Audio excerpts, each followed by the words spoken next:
The Combat Achievement Diary. A series of tasks made to challenge players in old school RuneScape. I've done them several times before, but now I'm taking them on while keeping my combat as low as possible. This is low percent.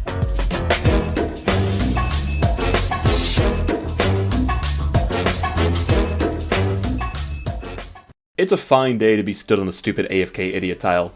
It's an even better day getting 80 attack, capping out the stat, and unlocking every weapon we plan on using. While I roll the other level ups, let's talk about what I've got in store for everyone today. Last episode, I unlocked the Hard Combat Diary rewards, and while these include benefits that make Slayer a bit nicer, the good stuff is nested in the Elite tier. A cannon that can hold 60 cannonballs, and the big ticket unlock, a better rate at superior Slayer monsters. 516 points is a bit of a tall order though. I can't just sneeze and have those kind of points fall out, you know? We're gonna have to leave the Slayer safe space a little bit and branch out if we want these new rewards. With all that out the way, let's make this 45 turn into a 60. Yo, PB, no way. And the bird! Oh, it's mine! It's mine! No way, no way, no way. You're the It's buff. actually the year of the puff though. Oh my god. Surely he gets his Avernic and stops wearing the hot dog. Like just Yeah! Okay, nice, amazing. I died? Did I not tick eat that on time? Okay.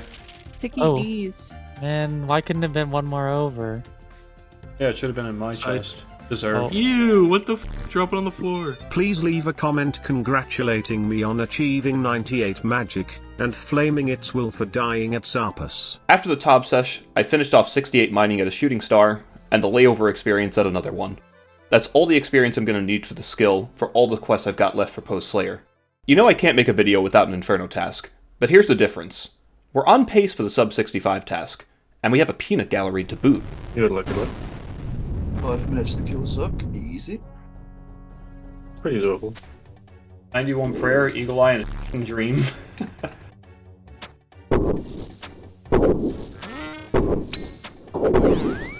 I am a coward.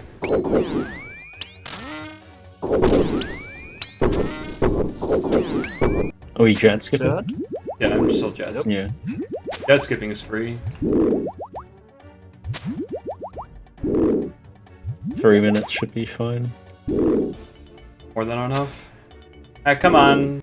Take the anchors out of your pants, Tebow. Nope.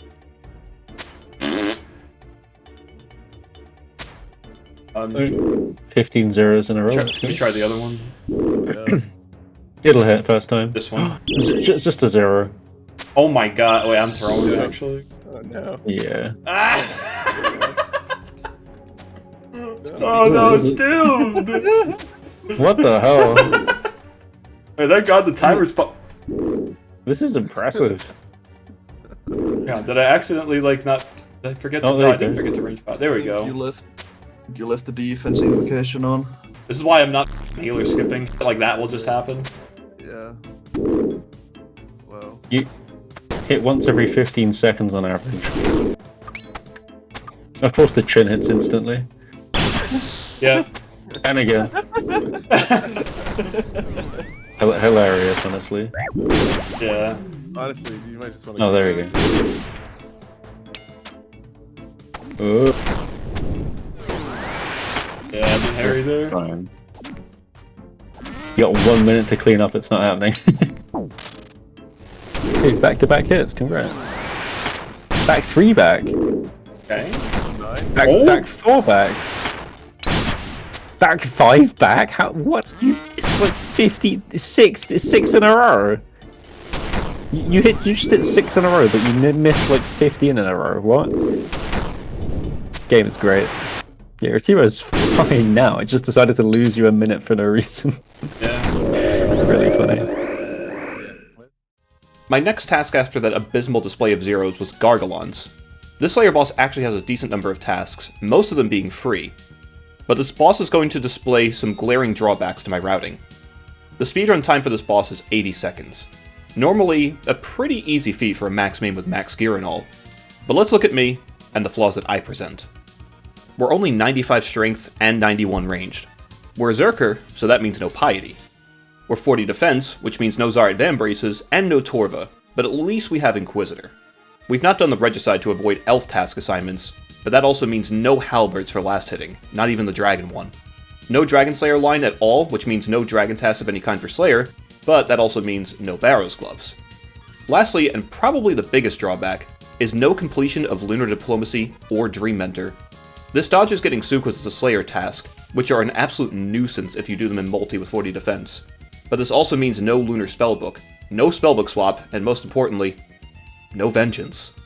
This one hurts a lot because Dusk has a stomp mechanic that you can rebound him with, and that's a good chunk of free guaranteed damage. I'll give the speed time a fair shot, but I'm not going to get hung up on it since I can just come back and do it later when I'm better equipped. Worst case scenario, we're leaving here 14 out of 15. A minute and 31 seconds for the first kill, and look at all of those points. This is a perfect task, so that alone knocked out all of its predecessors. So let's talk strategy for how we're tackling these cement bats. We come in here pre-venge ready to summon a Thrall. Note that the attack style matters here, so pick the correct one for each gargoyle. We blowpipe walk to the bottom right of Dawn to line up Dusk, then when he's in position, we switch to the Venator Bow. This does a bit more DPS in comparison to the blowpipe, since the arrow actually bounces off of Dusk and back to Dawn. If you're not questlock like me, cast your Vengeance, followed by a spellbook swap, and a melee throw while waiting for Dusk to be attackable, and stand underneath Dusk to set off the Vengeance. Since I don't have access to halberds, I'm using both a Dragon Dagger and Dragon Claws to make full use of my special attack limit. In normal cases, you can use Dragon Claws and a Crystal Halberd special when you're confident it will drop him to 50% hit points. During the interim, Spellbook swap for the Range Thrall, and again for Death Charge. Set up Dusk and Dawn in the same way for the Venator Bow, and manually use your Rock Hammer on Dawn to save a bit of time compared to the automatic Smasher. While Dusk grieves over the loss of his love life, summon a zombie right in front of him to show you have no remorse. And ready your last Venge. Step under in between attacks like before, and use your Crystal Halberd for the finisher. If your gear and stats aren't at sale at the nearest Walmart, then you should have no trouble scoring this time. But if you're like me, then you get...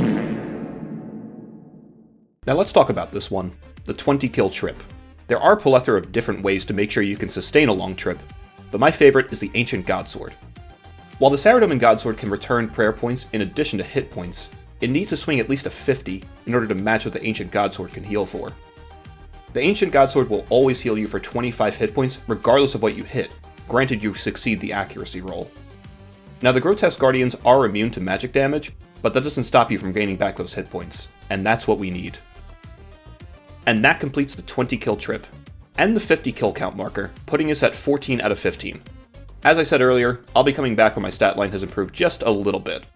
Arbitrary clip showcasing the acquisition of 85 Slayer. Do I really look like the type of guy to put only one Inferno run into a video? You might notice I've got a bit of a different range weapon with me. Budget setup. Can't use the Twisted Bow. Budget setup. Right, got it.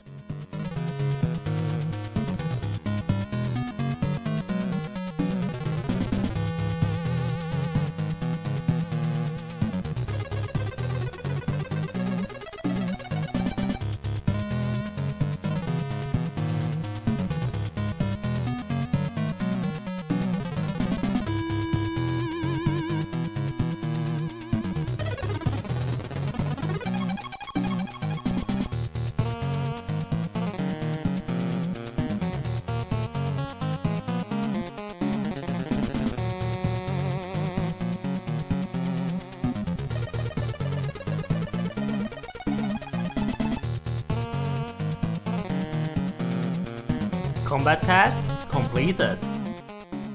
Now for this boss that only 23 people know exists, and that's the same number of people subscribed to me. Could the rest of you join in? Thank you. Pray Mage, dodge the books, beat him 25 times. What more do you want me to say? Now, not the Inferno. Instead, I'm going to have a bit of fun with the melee fight caves. Since we hit 80 attack earlier, I have access to more toys, so melee to Tsar tasks are actually palatable to do. And there we go, 4 free points. Hey look, free runecrafting experience while I'm setting up a pack yak. Let's talk about Cowfight Queen, or rather, the type of task she has. A common misconception is that you need the full barrow set for these tasks, but the game only checks what weapon you've used to damage it. So you can do what I'm doing here and just whack it with the flail alone. Or if you're really crazy, you could just do 0 damage with flowers and have the Thrall do all the work. But we're not that crazy yet. Fun fact, you don't need to unlock Lunars yourself for the rebound tasks. You can just get Venge othered from other accounts. 25, 50. That's kill count done. I hate this place, get me out. 92 hit points from finishing the task here. Me and a couple friends needed this task, Nilo Sniper. It's not particularly hard, but when do you ever see people attacking these during the Verzik encounter? Wait. Would I have gotten a combat task for, like, completing hard mode, or do I have to, like, not die? That one? I don't think there is done one. this already. There is one, to get 1 KC. The master We task. might have not made the time. Oh, 3 seconds. that might be why. The next raid we all managed to stick on our yellows in addition to making the time limit. And after the third raid, this happened. Yo. Ew. You know, it's better I just... I think I should just, Quit RuneScape. No, I think I should just put it on. Crazy. Did you just get that? Yes. Cute. Sometimes RuneScape's kinda cool. And we got nothing on the back-to-back. Content jumping again, we find ourselves at the Nightmare. I did one solo to see where my power level is, and boy do I have a ways to go. The Grandmaster time is sub 16 minutes, and it's the big elephant in the room for low combat Zuck Helms. The speed times here are going to be the last thing I do for Grandmaster, and we're just here for some early access points, so let's pivot over to Fuzani. 14 points from the first kill, and we failed the perfect task because I decided it was a good time to take a nap. Found out 9 minutes is the master speed time. 5 points.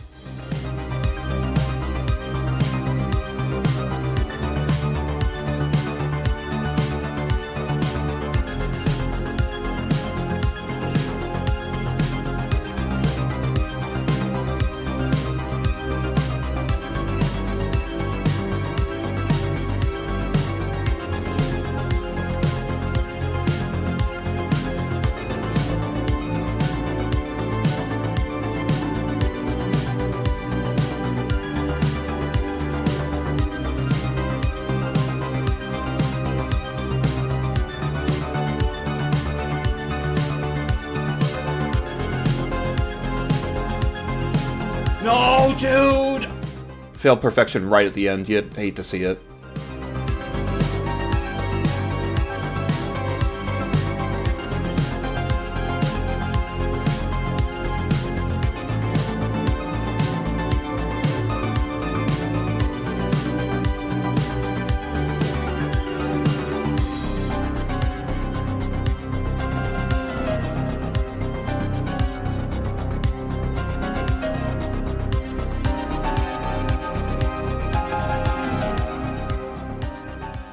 That should do it. Thank you. Dude, f*** that task. So annoying. And got it that time. Thank Christ that's out the way. 3 points for the 5 kills and a new PB. Time for 5 kills in 1 trip. And like I mentioned before, the Ancient Godsword is overall better than the Saradomin Godsword. But in cases like this where you're guaranteed to roll your max hit, the Saradomin Godsword can actually see use. 5 kills in 1 trip, done. Thank you, Saradomin Godsword. And I didn't bother recording the filler KC, but that's 25 kills for another 6 points. As you can see in the chat box, we're almost 40 seconds off the Grandmaster time. It's not too difficult to reach on a Zerker, but we're still a bit underpowered as I mentioned at the Gargoyles. Little trip to Hesbori for the no praying task and finishing with a special attack. Nice 11 points. Drive-by farm run for 65 farming, and that's nice because we can technically do the Varrow card diary with a Garden Pie boost. Tasks done, let's go finish off the rest of the diary. Bit of a fair warning. If someone tells you to take off your weapon at the Grand Exchange, do not trust them. They're trying to ball you. That's the diary completed, and this one's surprisingly not going on runecrafting, and there's a decent reason why. The experience tome you get from completing Sins of the Father grants 90,000 experience to any skill over 60. And we just so happen to be this experience lamp away from 60. And just like that, boom, 62 agility. Now you might be wondering, why do I need that now? Well, we're unlocking the Tombs of Amasket early. You need the quest beneath Cursed Sands and all of its predecessors to gain access. Originally, I was going to leave it until I was done with Slayer, because completing Contact unlocks the Scarab task that no one does. But there are so many points locked behind Raids 3, it would be criminal to not get a jump start on it now. Oh yeah, this Desert Hard Diary task? You can cheese it by swapping weapons just before the Locust dies. Great game. I didn't move in time. I just died to a quest boss!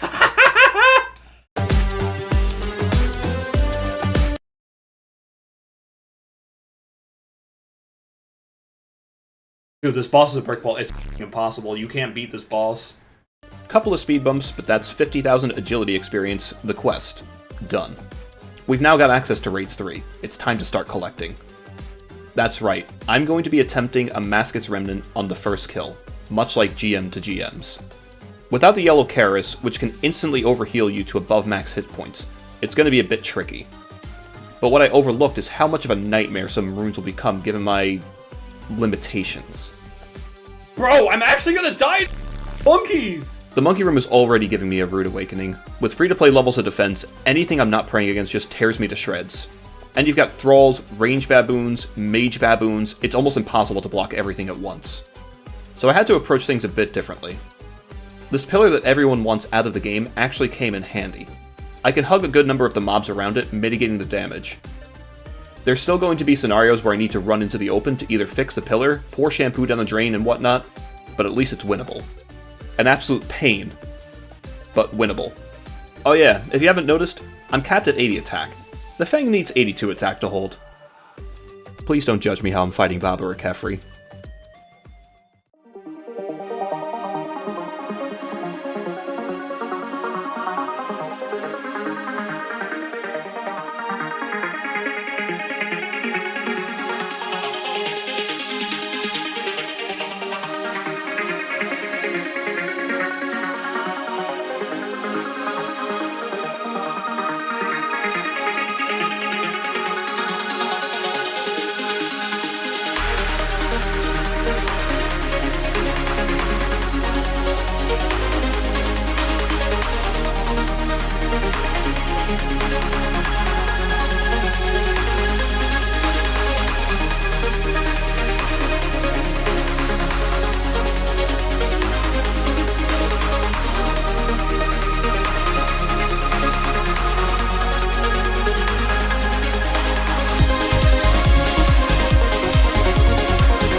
There we go, where is it? A Masket's Remnant, that's 500 info done on this stupid bitch-ass Zerk. The worst thing is, the phalanx that's in there, I can't use it, and it's not purple either. Alongside a ton more points, that's the 500 invocation done. Tombs is unlocked, and only 272 points stand between us and the Elite Diary rewards. Next episode, things are gonna get serious.